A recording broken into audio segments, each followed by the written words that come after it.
popular language, but they have problems in implementation. We can see the strength that's already mentioned before by Stephanie.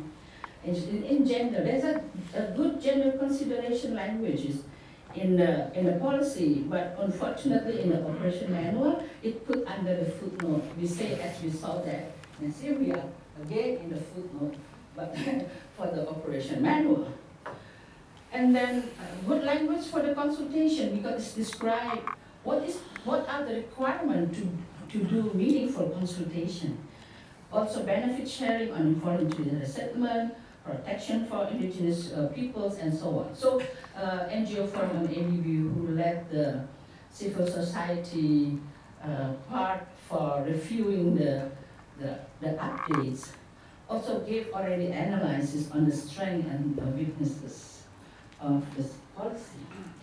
But talking to the gaps, later on Ryan will do in more details. But I see the gaps in the gender impact and risk assessment, because we pushed a lot for gender consideration languages during the SPS review, the SBU. So gender consideration is so different with the gender action plan, because the requirement of gender is gender impact and risk assessment. So you can look at several projects. I also looked at several projects.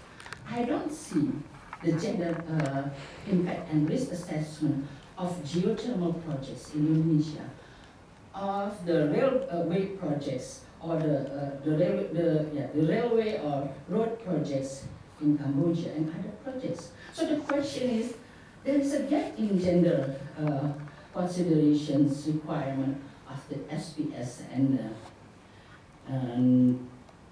implementation. So ADB safeguard has strong language, it should be retained, but they should also deal with the gaps and how to make it, how to improve it. So at last I can say that yes, we need strong safeguard policy, because it is a part to empower and to protect, have a dimension in the sustainable development. But the good policy on paper would contribute to the sustainable development without good implementations. Then we really need to see that the good policy will be implemented, with policy to be strengthened.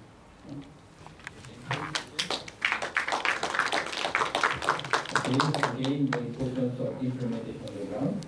Let's have another presentation about a case in India, how the ADB funded program has impact on the ground. So India case.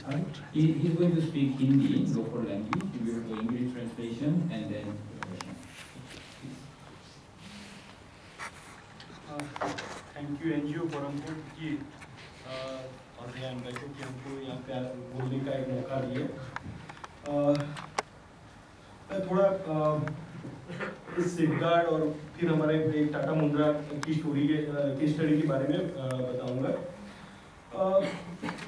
Safeguards community के लिए बहुत ज़रूरी है, क्योंकि financer को पकड़ने के लिए हमारे लिए बहुत एक बढ़िया मुद्दा मिला था, ये जो एडीबी का जो सेफगार्ड पॉलिसी था वो। और अगले स्पीकरों ने भी बताया कि जो पब्लिक के मनी है वो ऐसे भी खर्च नहीं किया जाए क्योंकि वो लोगों को नुकसान करे। और वो हम लोगों ने जो सेफगार्ड पॉलिसी है उसको कागज में से लेके इम्प्लीमेंटेशन करवाने तक का काफ़ी कुछ कोशिश की है। और उसमें से एक टाटा मुंद्रा पावर प्रोजेक्ट जो है उसके बारे में मैं आपको डिटेल बताऊंगा। We thank NGO Forum for this opportunity to present our case. Safeguards are very important for communities. That's the only way that they can hold the funders responsible for what they're doing on the ground. It's also important, like the other speakers said, it's to ensure that the public money is not spent on destroying the people's lives and the environment. And not just on paper, we also need the implementation of that. The Tata project is just a case that we want to kind of share with you where we have used the safeguard policies. India के जो western part में ये गुजरात में coastal area पे Tata power project है, वहीं पे काफ़ी अच्छा 5 to 10 किलोमीटर इंटरटाइडल जोन है, हाईली इकोलॉजिकल सेंसिटिव एरिया है, और उस एरिया में करीबन 22,000 जितने मेगावाट के पावर प्रोजेक्ट्स आ रहे हैं, उसमें से टाटा और अदानी मिला के 10,000 तो चालू हो चुका है। और उसके सिवा काफ़ी सारी इंडस्ट्रीज है, पोर्ट है, स्पेशल इकोनॉमिक जोन है, स्टील इंडस्ट्रीज है, मेटलर्जिकल इंडस्ट्रीज भी बैठे हैं, और वहीं पे कोई भी क्यूमुलेटिव इम्पैक्ट नहीं हुआ है। और मेनली ये जो लोग ये ट्रेडिशनली ऑक्यूपेशन वाले हैं, ज़्यादातर जो ट्रेडिशनल फिशरमैन्स है, एग्रीकल्चर होल्डर्स है, एनिमल हस्बेंड्री, डेयरी फार्मिंग भी वहीं पे करते हैं। और इंडिया का जो 60% जो सॉल्ट का प्रोडक्शन होता है वही एरिया से होता है। This is on the western coast of India. You can see the arrow on the map. This is a highly ecologically sensitive area. There are almost 22,000 megawatt worth projects are already planned. 10,000 project and 2 projects, Tata Mundra and adjacent Adani has already come into operation. There are also other industries like the special economic zone, the port, the steel industry, the steel plants. There's already functioning there. There's no cumulative impact studies done in that region. The people are engaged in traditional occupation like the fishing, agriculture, bird dairy farming, and things like that. 60% of India's salt is produced in that area.